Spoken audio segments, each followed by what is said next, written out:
হ্যাঁ কি এই ঘোড়ার ডিম আরে আল্লাহ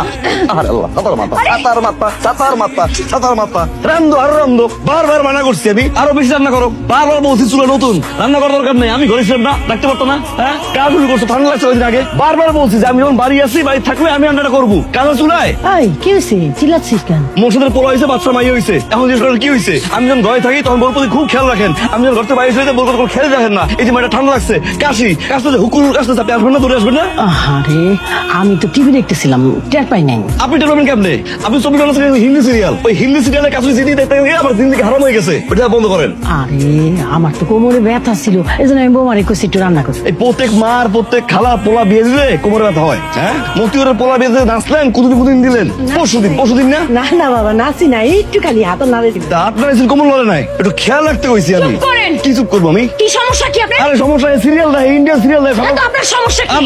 জি আস্তে এরকম করতেছেন কেন আপনি? এরকম করতেছেন কেন? আচ্ছা। আপনি কিন্তু বেশি বাড়াবাড়ি করতেছেন ইদানিং বুঝছেন? বাবা কি হইছে চাচি? আমার একটু এরকম আমি এরকম একটু এরকম না চাচি আমি এরকম একদমই অন্যরকম দেখছেন কি করতেছে অতিরিক্ত কোনো কিছুই ভালো না। আপনি জানেন চাচি সে আমার কি মনে করে? সে আমাকে হাঁস মুরগি মনে করে যারে আদর করে গোস্ত কথা হইব আর সে আমার মানুষ মনে করে না আমার সে পুতুল মনে করে। আরে একটা মানুষের তো কাশি সর্দি এগুলো হইব এটা তো খুবই স্বাভাবিক একটা ব্যাপার। আপনি ছাড়েন আমার সে কি করে আরো কমু কি করেন আপনি? চাচি জানেন কি করে? আমি যখন কোনো একটা কাজ করতে যাই সে আমারে কয় কি তোমার কাজ করতে পারো দাও আমি তোমার কাজ লইতেছি। আমি যখন চুলায় বসি এমএল কথা কয় না মানে বাতাস করতে থাকে মুরব্বি না চাচি জানেন আমি যখন কোনো একটা কাজ কাটতে যাই সে আমারে কয় কি তোমার হাত কেটে দেবো দাও আমি তোমার কাইটা দিই কিছু একটা ধুতে আমি ধুইতেছি আমার ঠান্ডা লাগবে। আমি ওর এরকম আচরণে বিরক্ত হয়ে গেছি চাচি আমি আর পারতেছি না। কি হয়েছে আপনি সবটি দিয়া কোনো লাভ নাই আমি আজকে সব কমু। আমি অতিরিক্ত বিরক্ত হয়ে গেছি আপনার এই অতিরিক্ত যত্নে। আপনার কি আমাকে মানুষ মনে হয় না নাকি? আপনার কি মনে হয় আমি অসুস্থ? আমি নিজে কোনো কাজ কাম করতে পারি না? আপনি আমার একটু শান্তি দেন। আরে আপনি এখন পর্যন্ত এটাই জানেন না যে আমি প্রেগনেন্ট? আপনি এখন পর্যন্ত জানেনই না জানবেন কেমনে? কারণ আমি আপনার কোন নেই কেন কোন জানেন আপনারা জানাইলে আপনি এই অতিরিক্ত জিনিসগুলো করবেন যেটার জন্য আমি আরো বিরক্ত হয়ে যাবো। আরে আমার যখন ডেলিভারি হবে তখন আপনি কি করবেন? আমার পাশে দাঁড়ায় কি আমার বাতাস করবেন? আমি আর পারতেছি না। বিয়ে সাহেব আজকে চলে যাবেন? জি যাইতে সন্ধ্যা হয়ে যাবো যাই বিয়ে সাহেব কই একটু বিদায় নিতাম আমরা আসি তাহলে। আর দু একটা দিন থাইকা যাইতেন।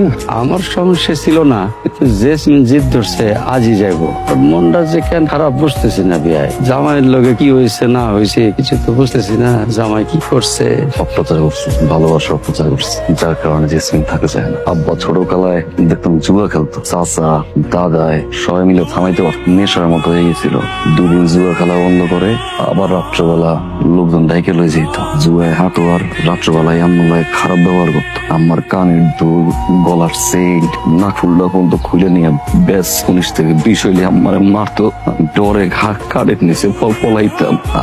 আব্বা স্ট্রোক করছিল স্ট্রোক করার পরে আম্মায়ের সুবিধানি কেমন হয়ে গেল চাচাই অনেক করছে মায় বাঁচলো ছোট ছিল কিছু করতে পারি নাই মার জন্য খারাপ লাগতো আর বারবার ভাবতাম আমি যখন বড় আল্লাহ তাআলা আমার কপালে দাঁড়ে লেখা রাখছে আমি এত ভালোবাসা দিব যাতে আমার আব্বার পাপ মোচন হয়। যে মানুষগুলো বাইরে রাখরাই ধরে সকাল থেকে শুরু করে রাত পর্যন্ত কষ্ট করে জীবন দেয় তাগুলো খারাপ ব্যবহার না ভালোবাসা দিতে হয় সময় দিতে হয় পরিবারের মতো রাখতে হয়। আমার বউরে কোন সময় কষ্ট দেবো না ভালোবাসতে কোন সময় অতিরিক্ত ভালোবাসি আমি তো বুঝি নাই আমি একটু সহজ সরল তো চোখ দিয়ে পানি আয় আমি যাই দোকান খুলি সাবধানে যাও আব্বা দালনা পাশে বইয়ের না মাথা দিব।